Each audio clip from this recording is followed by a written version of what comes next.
Hi guys, Arthur here from Homeowner DIY. Today what I'm going to do is an overview of tools for a DIYer. Now guys, one thing you have to keep in mind, this is going to be subjective. Not everyone has the same experience, confidence, and technical ability as everybody else. But my focus with this is going to be value, so cost-effective tools, and versatility, how often you're going to use these tools. A $500 table saw for a DIY is not really practical. It takes up a lot of space, and how often are you going to use it? But stuff like a measuring tape, hammer, level, and other tools, this stuff is going to be used on a regular basis, and it's also going to be cost effective. So by building your set of tools with time, you're going to save money in the long run. And guys, one other thing is the tools that you see here, this took me a while to accumulate. The one thing that I will do is I'll buy tools that I don't need that are on sale, because more than likely I'm going to need them at some point in time. And tools, they don't spoil. There's no expiration date. So buying tools that are on a sale, that are discounted, and saving them for when you need them is not a bad strategy. So what we'll do now is we're going to look at a very basic set of tools for a typical DIYer. Alright guys, we'll start out with hand tools. But before we even start with hand tools, the most important thing to keep in mind when we are going to do any project is safety equipment. Having safety glasses and earplugs. Now, these are custom earplugs. You can get the foam earplugs or muffs, but I cannot emphasize enough how many times I've almost been injured by something because cutting, sparks, or something of that nature is so easily to get injured, and it's just simply not worth it. So for safety glasses, make sure that you replace them on a regular basis because they do expire as well. Don't keep safety glasses for 10 years just because they're not in bad shape. That doesn't mean that the material is still in good shape, because like I said, plastic, it does expire with time. We have a hammer. This is a straight claw hammer. You can also get a curved claw hammer. A hammer is probably the very first tool to ever be invented. A caveman would take a rock and then smash things with it. So having a hammer is a necessity. Next thing is a measuring tape. A measuring tape is probably the most widely used tool for construction or renovations. There's no way that you can do work without a measuring tape. So this one is just, it's imperial. It has inches. Sometimes you can get imperial on one side, metric on the bottom.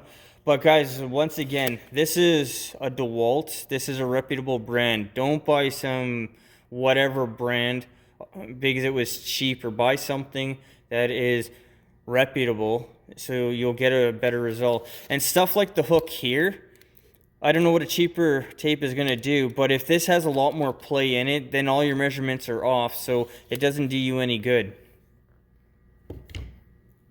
Okay, for pry bars, I have a flat pry bar here, and then I have a nail bar here.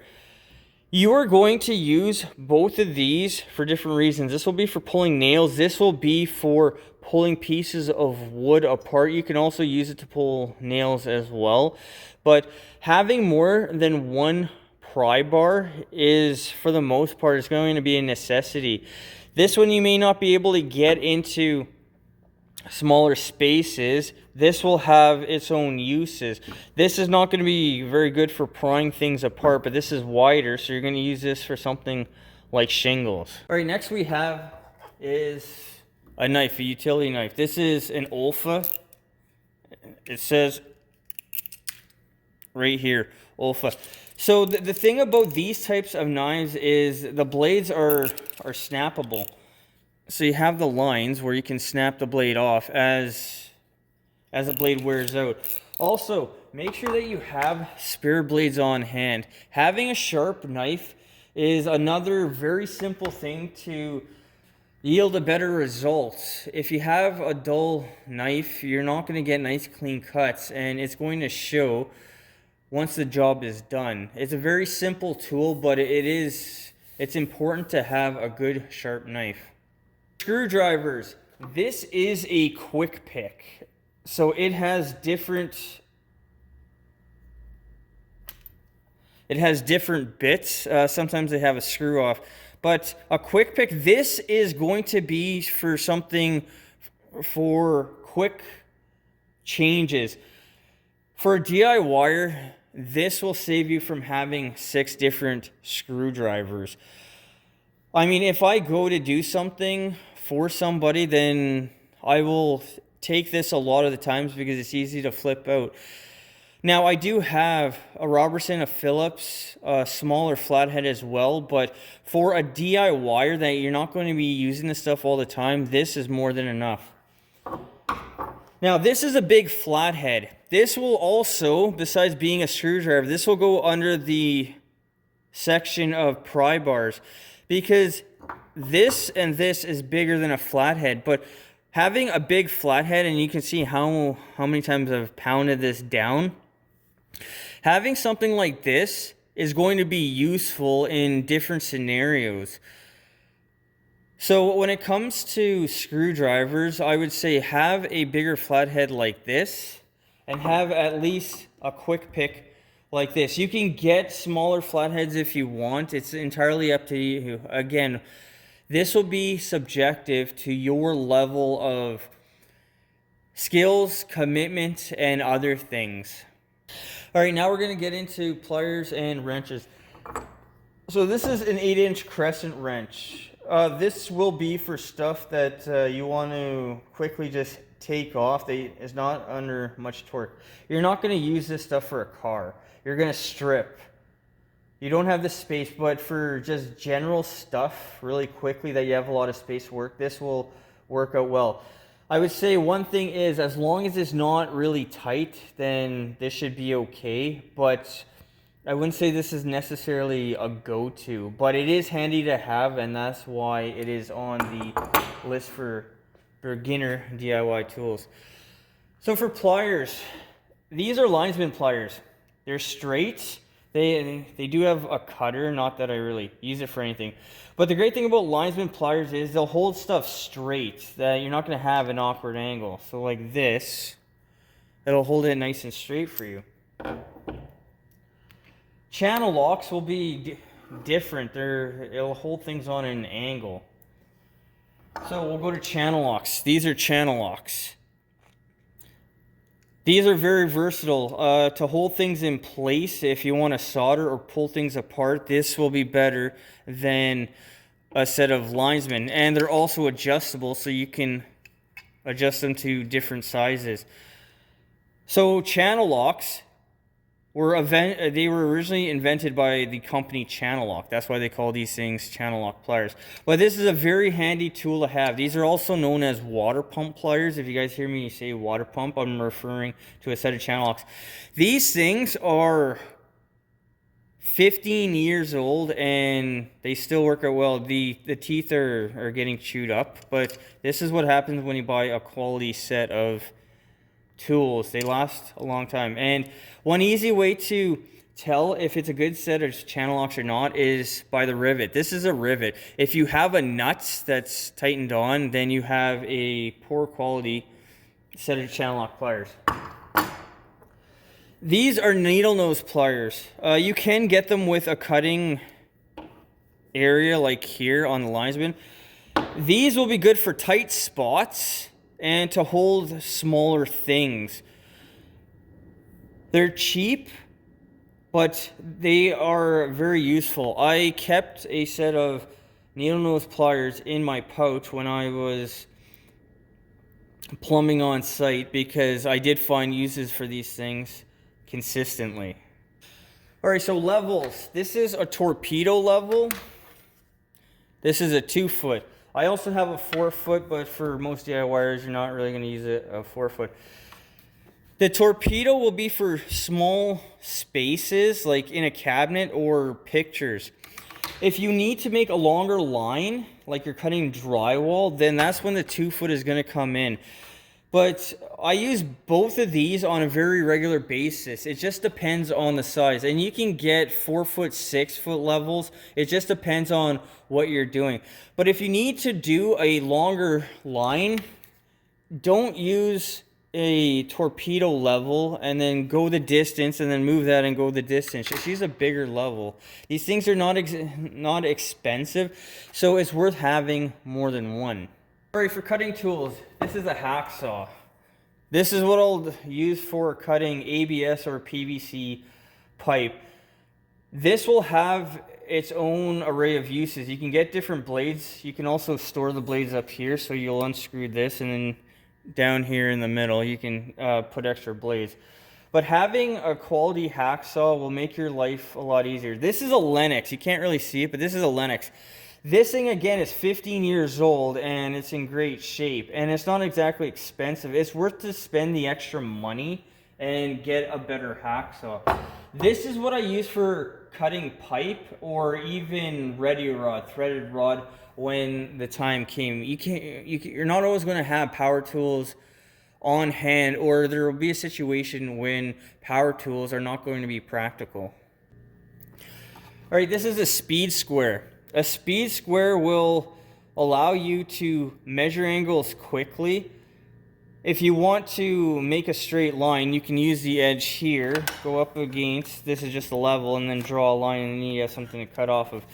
You can also, with the pivot, you can move the speed square back and forth so you can make quickly angled lines that are straight, and off you go.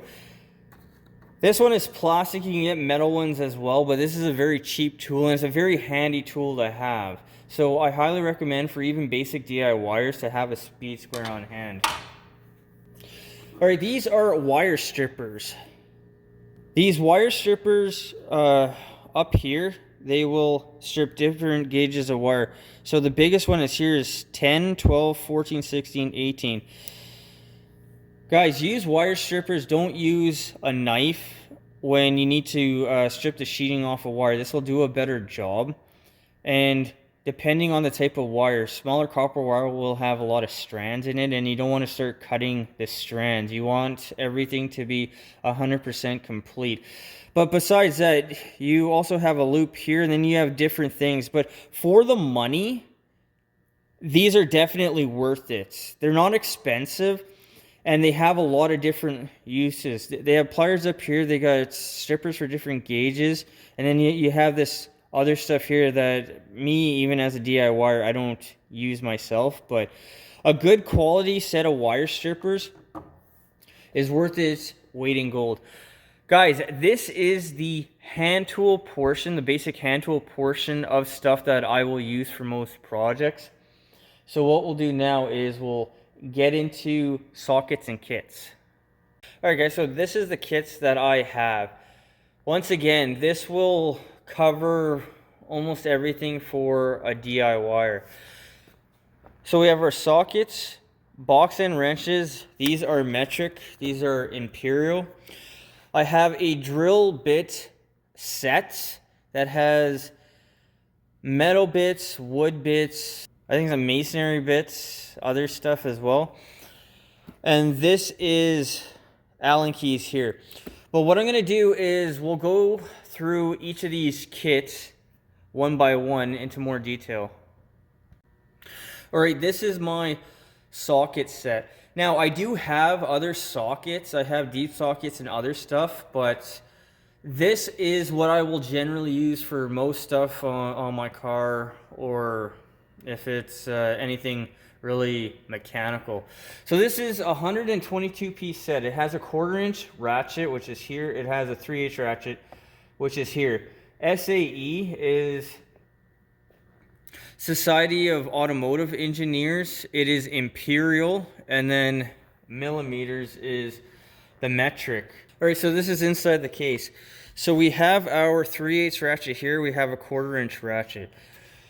There are two sets of sockets each. There is deep sockets, stuff like this for imperial and for metric. Now, having deep and shallow sockets, this is going to come in handy with cars.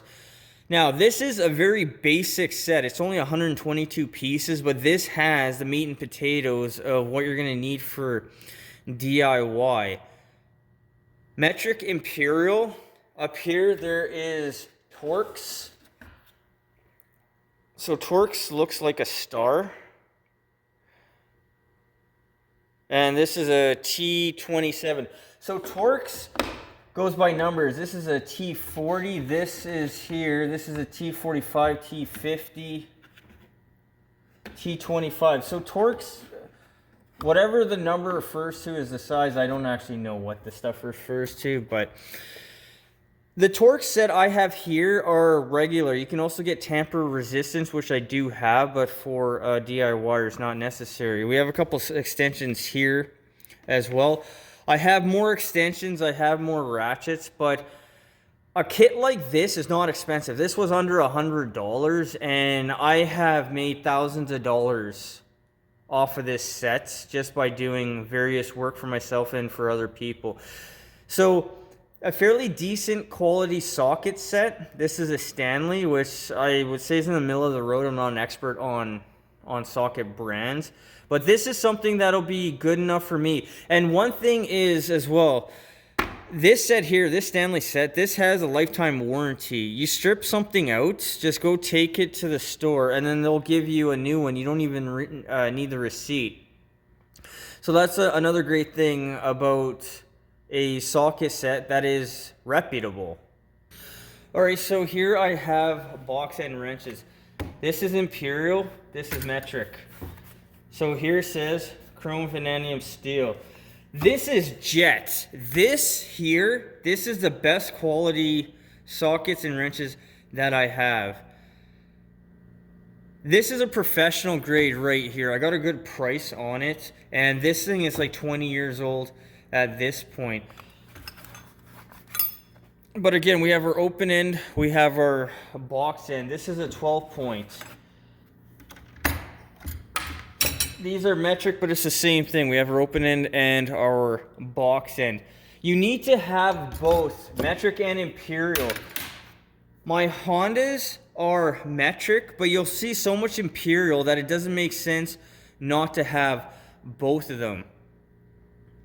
Once again, this Jet brand I don't think is necessary for a DIYer. Hey, if you want to get one, then by all means go ahead and do it, but I don't think you need to spend that much money. This set here, which is Mastercraft Maximum, this also has a lifetime warranty. Strip it, break it, whatever, and then you'll get a new one. Well, you don't even need the receipt. But when it comes to wrenches, you definitely need both metric and Imperial, so you'll be covered for everything. All right, next we have Allen keys. So this here, this is SAE. These are standard, these are metric. This kit here, this will be cheaper than buying these three kits separately. Now, the reason I bought this kit is because I needed a longer Torx. That's what these are here for what I was doing. Whatever this kit cost me, I saved that money. I got all that money back with the job I did. I don't remember what it was, but buying something like this will be cheaper and you'll have everything with you. You also get a case so it's nice and organized, so it's going to be better for you in the long run. This here is a drill case.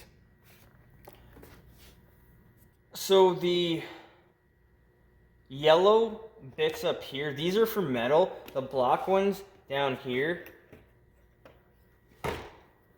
these are for wood. Now this case, the quality of these bits is not good, but for one hole or in a pinch, you know, this will be okay for you. These bits here, these are masonry bits. I don't know.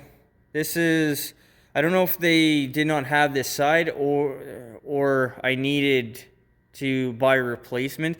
But like I said, the quality of this set is not good, but it has everything, so you'll be covered for most DIY projects. And as you need to, just replace the ones that you snapped, because you can see how I'm missing a couple things here, so I snapped these ones here. Now down here, I've got other types of drill bits that serve some purpose. I don't know what they're for. I've never used these ones actually. I think they're for wood though. Yeah, so they've got a little tip on it. You can see the tip. I'm pretty sure these are for wood. I've never used them though.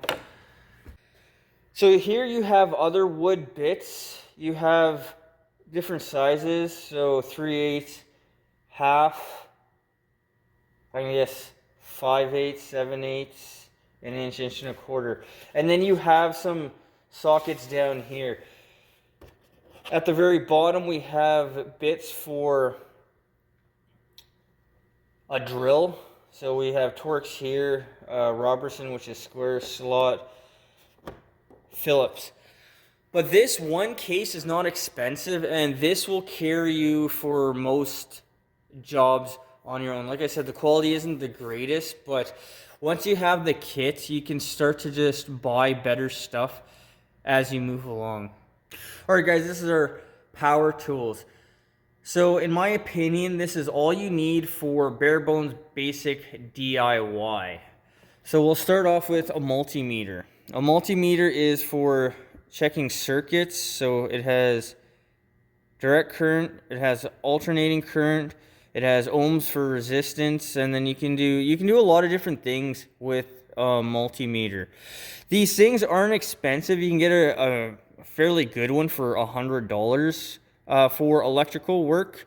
If you need to find out why this skill saw is not working or one of your power tools, this is what you're going to use first.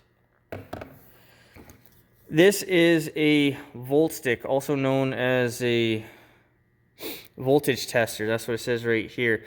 So if you're unsure if power has been shut off or not, then this is what you can use. You hit the button, and then this is a dual range. So it has a green and a blue light, and then you can test to see if something is live. I highly recommend to double check, because as I've demonstrated on my channel already, you can have mislabeled breakers.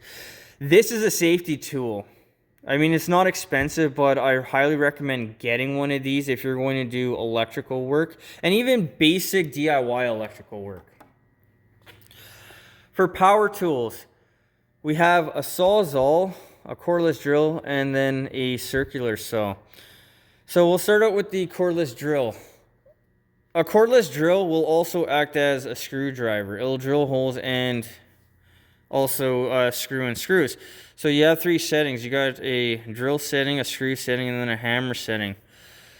I highly recommend getting a cordless drill because the uses is well worth the investment. And guys, once again, now with power tools, there's so much competition. You can get a quality set for a few $100s. You don't have to spend a crazy amount of money on power tools.